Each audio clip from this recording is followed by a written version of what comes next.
The United States has appealed to Sri Lanka's politicians to act promptly to resolve their country's economic crisis.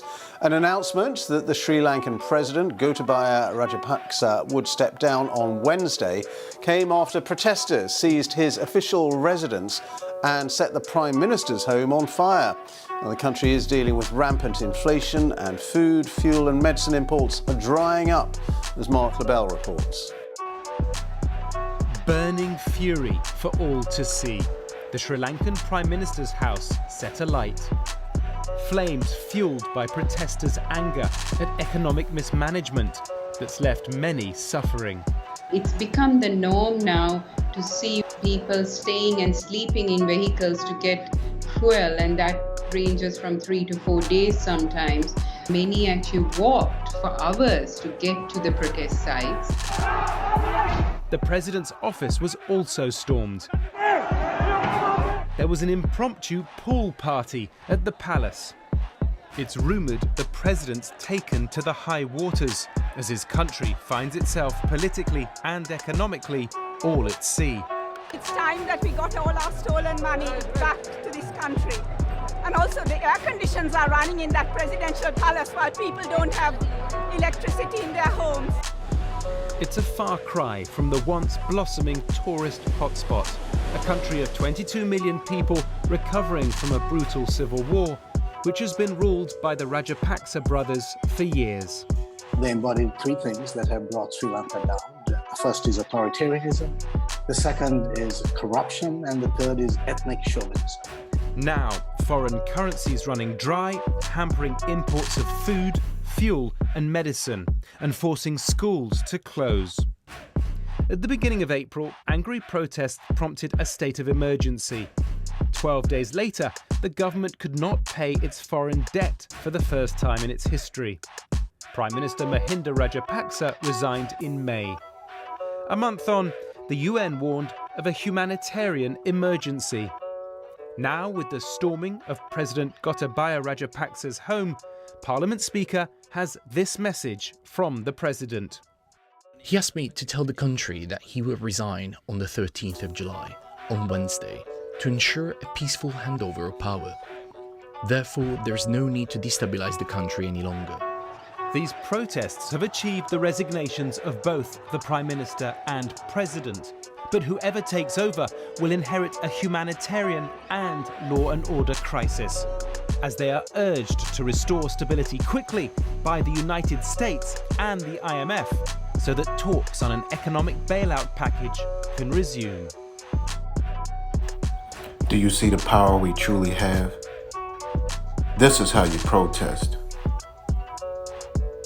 In actuality, this is a wake-up call to look at what kind of government you're under. These governments actually resigned and stepped down.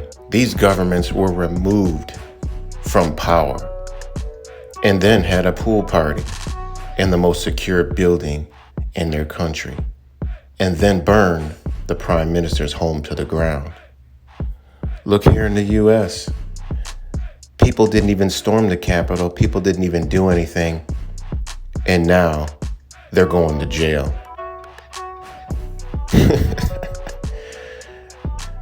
We've been manipulated, shown how to protest like little bitches, when this was a clear indication there was no stopping these people no matter what you did. There's no questions asked, no law enforcement officials, no soldiers, no nothing was gonna stop what was coming. But as you look here in the United States, the land of bitches, the land of people who do absolutely nothing, the land where people just watch and sit there and grab signs and go protest. These people didn't have any signs. These people went for one mission, to get these people out of here. They had enough. Look what they were faced with. Everything we're faced with today. But what is the United States gonna do? They're gonna wrap their face in their diapers, hide in their homes, and as long as they got electricity and the Second Amendment, they're gonna lay back and be all right. Let this be a wake-up call of what's coming.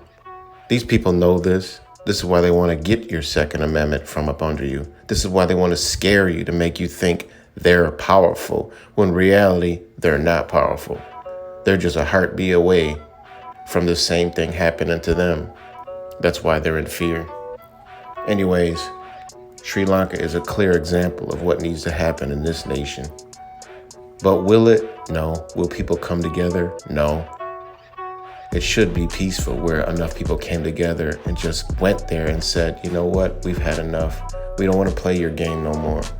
We don't want to buy into the system. And then it's over. Doesn't even have to go that far. Look, these people are swimming in the pool. You think any of them going to jail? None of these people going to jail. You have to ask yourself, what kind of country do we live in? All right? None of these people are going to jail. These people ain't come to protest. They came to get shit done. All right? Look at your own government.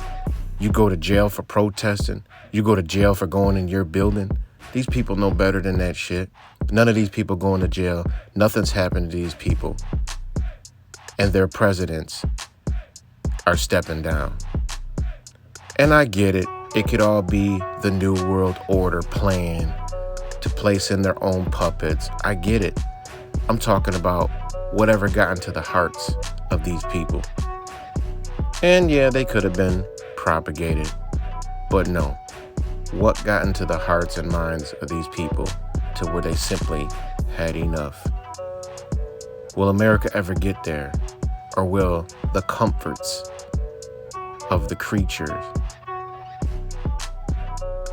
the artificial creature, keep them inside so they can keep rolling their agenda right along?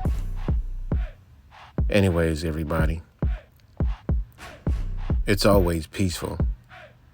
But at the end of the day, these people in control aren't peaceful.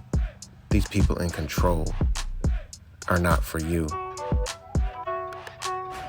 Do you see any signs in these people's hands? Do you see any cameras in their hands? Are they out there to document and just record for social media? No, these people are out there because they lost everything and they've had enough. Peace and love, everybody. Stay up. And one day, this energy will embody enough people